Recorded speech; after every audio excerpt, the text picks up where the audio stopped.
कौन ही जानते है जग में कपि संकट मोचन नाम तिहारो। कौन सो संकट मोर गरीब को जो तुम सो नहीं जात है टारो। लाल देह लालील से अरुधर लाल लंगूर। वज्र देह दानव दलन जय जय जय कपीसूर। बोलिए बोलिए वीर बजरंग बली की जय, सियावर रामचंद्र की जय। नमः पार्वती पते हर हर महादेव। रोज हनुमान चालीसा पढ़ने के लिए क्यों कहते हैं भैया? रोज हनुमान चालीसा हम क्यों पढ़े? क्यों पढ़े? हमारी मर्जी। क्यों? क्यों? यही सवाल आपके बच्चे आपसे पूछते हैं कि रोज हनुमान चालीसा क्यों पढ़े। जब आप अपने बच्चों को कहते हैं कि हनुमान चालीसा रोज पढ़ो, तो आपके बच्चे यही बोलते हैं, रोज हनुमान चालीसा पढ़ने से क्या होगा? रोज हनुमान चालीसा पढ़ेंगे तो क्या लाभ मिलेगा हमें? क्या लाभ मिलेगा? तो अपने बच्चों को बोलना कि रोज भोजन आप करते हो तो भोजन से क्या लाभ मिलता है? भोजन से क्या लाभ मिलता है? भोजन से एनर्जी मिलती है। बिल्कुल। सोने से क्या लाभ मिलता है?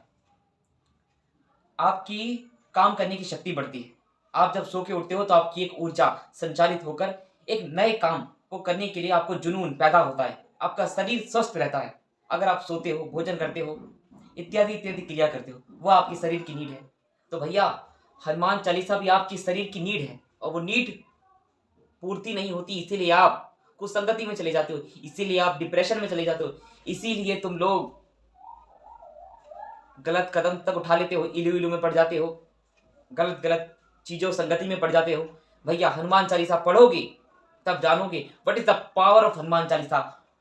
पूरा ब्रह्मांड जानता है बालाजी महाराज के पावर को, और कोई नकार नहीं सकता अपने बालाजी महाराज की पावर को कि सब सुख लहे, सारे सुखों के दाता। ये कहने की बात नहीं है, संत शिरोमणि श्री तुलसीदास जी महाराज ने यूं ही नहीं लिख दिया। यूं ही श्री राम चरितमानस और हनुमान चालीसा यूं ही नहीं लिख दिया कि जो सत बार पाठ कर कोई छूटे है बंदी महासुख हुई। जन्म मरण के इस चक्रव्यूह से केवल बालाजी महाराज ही बचा सकते हैं। पुनर्विजरण पुनर्विमरण पुनर्विजरण जठरे से नमूर मटी। ये जन्म मृत्यु के चक्कर से, इस 84 लाख योनियों के चक्कर में से एकमात्र बालाजी महाराज ही हमको बचा सकते हैं। क्यों भाई? क्यों? बालाजी महाराज में ऐसा क्या है कि राम द्वारे तुम रखवारे होते ना गया बिन पैसारे। राम जी के द्वार पर श्री बालाजी महाराज विराजमान है और बालाजी महाराज विराजमान है। तो भैया, राम जी मोक्ष है, और मोक्ष को प्राप्त करने से पहले प्रभु श्री बालाजी महाराज बैठे हैं, तो उनसे आज्ञा लेनी ही पड़ेगी। जब तक हनुमान जी नहीं चाहेंगे आपको, कोई भी माई का लाल मोक्ष का अधिकारी नहीं बना सकता। कोई भी माई का लाल, जब तक बालाजी महाराज की भक्ति नहीं करोगे, आप जब तक भक्तों के शरणागति नहीं जाओगे, तब तक कोई भी ताकत आपको प्रभु तक नहीं मिला सकती। भक्तों की संगति करनी पड़ेगी। भैया, भगवान कहते हैं कि मैं भक्तों के जो श्री चरणों को पकड़ लेता है, मैं उसको सबसे पहले तारता हूं। ये है पावर। इसीलिए अब सबको छोड़ो, अपने बालाजी महाराज को पकड़ो, उनकी भक्ति करो। भक्ति में क्या करना है?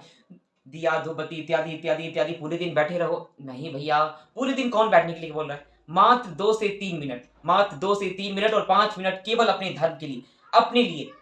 3 मिनट हनुमान चालीसा को दो, और 5 मिनट हरि चर्चा। उसमें आप हरि चर्चा करो, सनातन की चर्चा करो, या शांत एकांत में बैठ जाइए। सिर्फ मात्र 5 मिनट अपने मन को शांति दीजिए, और देखिए कि क्या प्रभाव पड़ा है आपको हनुमान चालीसा से। आप 30 एक महीना, मात्र 30 दिन, आप 30 दिन करके देखिए, आपके अंदर प्रभाव पड़ना पड़े तो कमेंट में लिखना। बालाजी महाराज की कृपा अनुसार आप सभी के अंदर एक दृढ़ता आएगी, तो पावर आएगी। पावर पावर पावर क्या होती है वो आपको पता चलेगा जब आप प्रभु की संगति करोगे। संगत से गुण आते हैं, संगत से गुण जात, लोहा जड़ा जहाज में पानी में उतरा। भैया, संगत से गुण आते हैं, संगत से गुण चले जाते हैं। अब आप रावण की संगति करोगे तो कुमार और आपका पतन ही पतन होगा। लेकिन जब आप प्रभु श्री बालाजी महाराज की संगति करोगे तो उद्धार ही उद्धार होगा। विभीषण ने संगति करी, विभीषण का उद्धार हो गया। सुग्रीव ने संगति की तो सुग्रीव का भी उद्धार हो गया। जटायु ने संगति की तो जटायु का उद्धार हो गया। जिन जिन ने बालाजी महाराज की संगति की है, जिन जिन ने बालाजी महाराज के गुणगान को गाया है, उसको साक्षात प्रभु ने दर्शन दिए। ये है बालाजी महाराज की भक्ति का प्रभाव। भक्ति कैसे करनी है मैंने आपको बताया। सबसे सरल भक्ति अगर किसी की है तो अपने बालाजी महाराज की। कुछ नहीं भैया, मात्र हनुमान चालीसा करके तो देखो, करके देखो। इन 40 चौपाइयों में 40 रहस्य, इस ब्रह्मांड के 40 रहस्य छुपे हुए हैं। मैं आपको धीरे धीरे करके इन सभी के बारे में, 40 रहस्यों के बारे में से पर्दा हटाऊंगा। लेकिन आप लोग प्रारंभ करो, धीरे धीरे प्रारंभ करो और चमत्कार आपके समक्ष होगा। मेरे प्यारे बच्चों, सत्य यूनिटिज्म को सब्सक्राइब करो और लाइक करना, शेयर करना, कमेंट करना, जय श्री राम लिखकर जाना। और जो भी प्रश्न हो बेझिझक अपने कमेंट में लिखो। हरे कृष्णा, हरि बोल।